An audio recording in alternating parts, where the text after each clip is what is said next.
Hello, we're Dan and Andrea, and we've just bought a barn in Wales to make our home.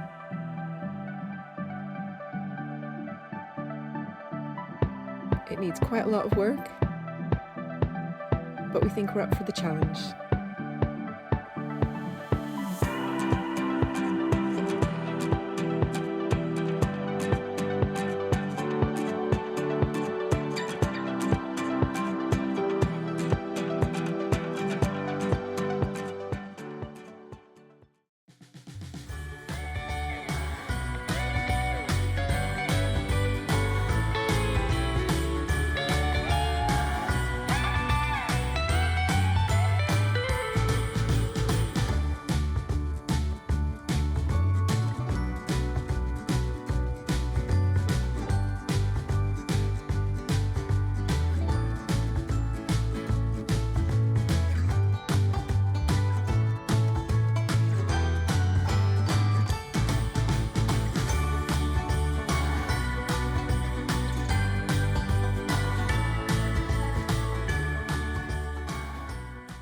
Hello!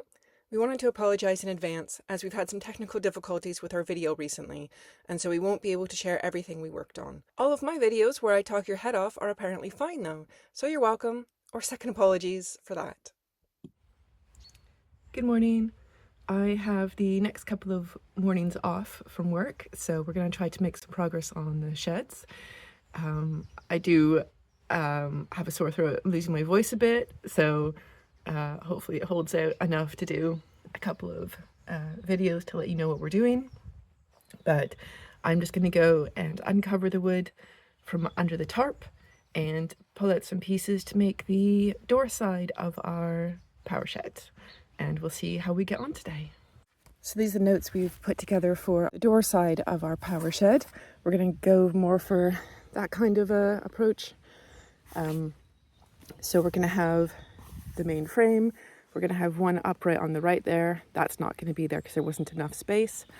And then our door here supported by extra 2x4s. And then I just did some math to work out what we have to cut these on because they're on a slope. So they get smaller as they go along. So we're just working out how much extra to cut off each one. To work out how much we had to cut each of the uprights by to go down the slope, we knew we were starting at 2400 and we knew we were going to end at 2240.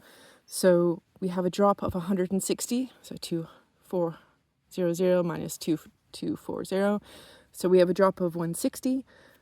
We divided that by the run, so ignore that number down there, the length of the base plate. And we got this number here, 0.08743. So what we do is we measure over from the edge to where the next upright's going to go, and we times that distance by this number, and we get how much it has to reduce by to follow that slope. Does that make sense? I guess we'll see. Let me know if that doesn't make sense and I can try to explain it differently. And so I need 1, 2, 3, 4, 5, 6, because that can be the same one. So I'm going to get 6 pieces of wood and then start measuring them out. So there's my pieces laid out. The little bit there will roughly be cut off. And we do have the outer frame bits ready. I just haven't brought them over yet. I'm out of breath because I've done any physical labor at all. So yeah, trying to get my breath back. So there's going to be an upright here on the left. That plate across the top is just there because it has to get cut down into smaller pieces to fit within. So it doesn't yet fit. So it's just at the top. Here is going to be where our door goes. And then we're going to have a smaller space. It's probably going to be a bit smaller than that. A 400 upright here, and then our final outer upright on the end. So as soon as Dan's done his coals, he's going to come out and we're going to set up the saw and get these brought down to size.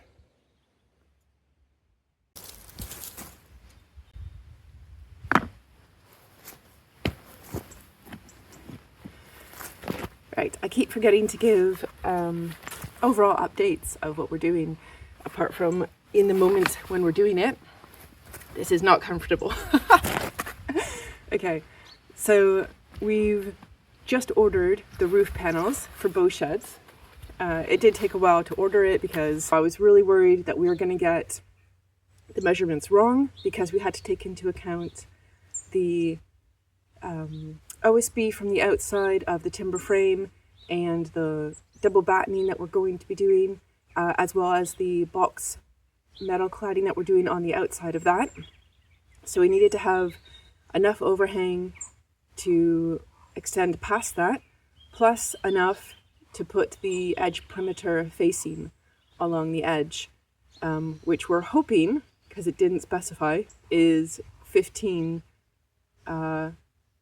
centimeters. We're hoping it's ordered now. We're hoping it's enough now. And then the side with the guttering was slightly different, because it has to go into the guttering. I think it was like 2/3 or 3/4 of it has to be on the outside of the roof. So it's all written down. I have looked at it tons, so I sound I don't sound confident, but I did write it all down, and we did the best we could at making sure we have the right numbers. So we'll see. So anyways, that's on its way, and it should be here in about 2 to 3 weeks. So we're going to try to make sure that all of our frames are ready and laid flat, ready for the roofs to show up. That's where we are with that. We're about to order the wall cladding for around the outside. We're doing that after the roof order because it has less of a lead time. I also think we probably could leave the walls out a little bit with the breathable membrane that we're going to put around it, as long as the roof is on. But again, I don't want to leave it out too long because I don't want to risk stuff getting ruined. So that's a concern I have. So we're just going to avoid that by not having them built too early, which doesn't seem to be a problem because it takes us forever to do anything.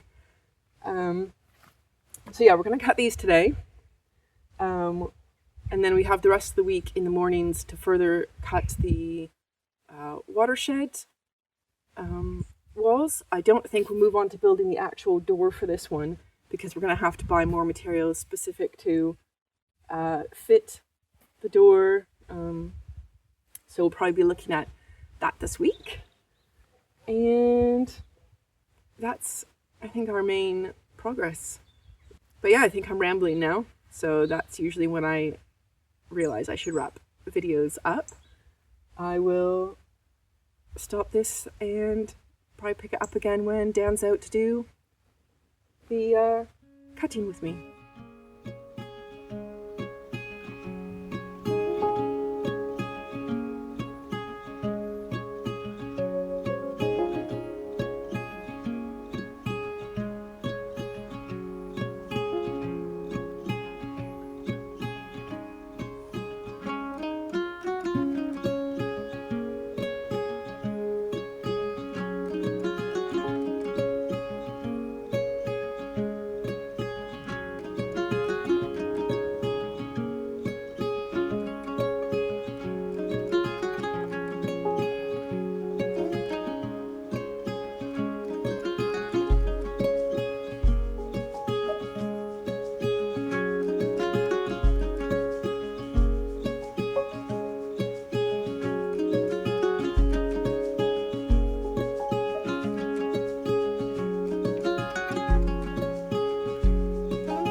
And unfortunately, that's the end of that. We had some technical difficulties this week, and the rest of this wall build, as well as the following 3 walls for the other shed, have been deleted in the process. Good news is, I believe in our next video, we'll be building the powerhouse, and luckily those videos are safe, so we'll make up for a lack of exciting progress in the next one.